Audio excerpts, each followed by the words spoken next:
was there that we gave of our manhood, where so many of our brave comrades fell. We are proud of the Lincoln Battalion and the fight for Madrid that it made. There we fought like true sons of the people as part of the 15th Brigade.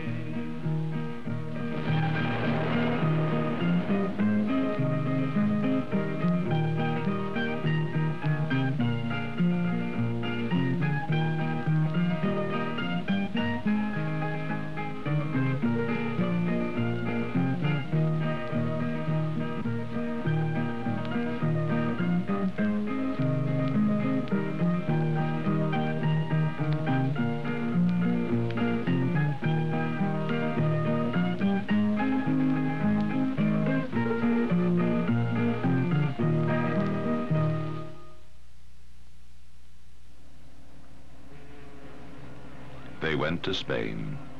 Thousands and thousands of young men volunteered to fight for Spain. From over 40 countries, groups of volunteers defied their government's ban on active participation in the Spanish Civil War and set out to fight for a cause, to fight fascism. They had watched fascism grow in the world. It had consumed Italy, then Germany, and it now looked as if Spain would be next. These volunteers knew what would result if fascism were not checked in Spain. They had volunteered for the cause against fascism. This cause had brought them to Spain. On July the 18th, 1936, a rebellion is launched against the legitimate Republican government in Spain.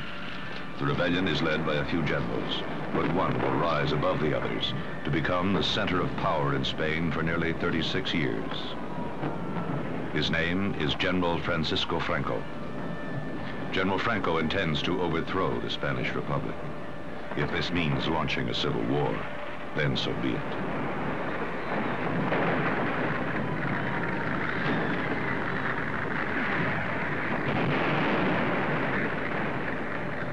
This decision will cost Spain 1 million lives. It will mean an agonizing war lasting almost 3 years, and will nearly destroy this once proud and powerful nation. That is unimportant. The ultimate purpose is to save Spain from the communist menace.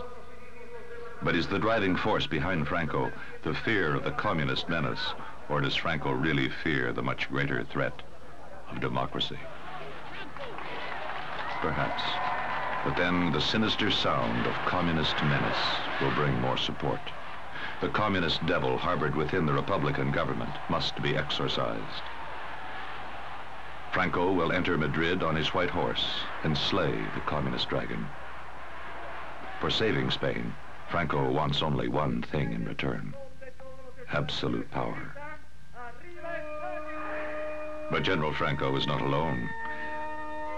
Sympathies already exist for this crusade. The church supports Franco because he represents the status quo. He will save the church from godless communism. With its enormous wealth and power, the church donates large sums of money to Franco. The professional army, top-heavy with generals and colonels and captains, desert their government to support Franco. The Spanish Foreign Legion, consisting of Spanish officers and foreign mercenaries, supports Franco as well. Their motto is death to intelligence. Long live death. General Franco recruits Moorish troops from Spanish Morocco. The Civil Guard, too, joins Franco, along with the fanatical Carlists who wish to restore the monarchy.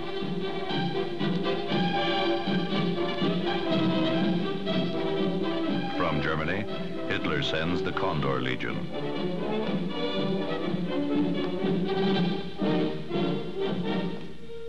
From Italy, Mussolini sends a large expeditionary force.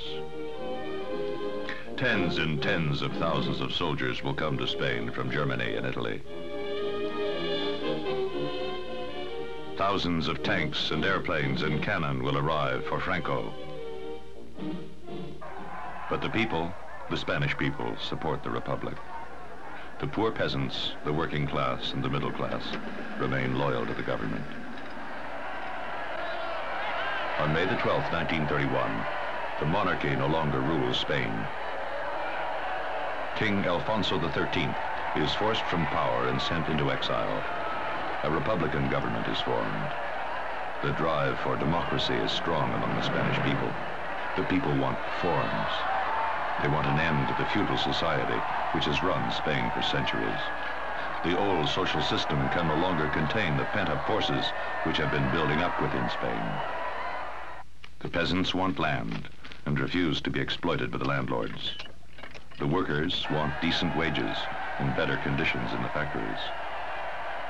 The Spanish people support the new Republican government because at last there is hope for a just society. For the first time in the history of the country, we're beginning to live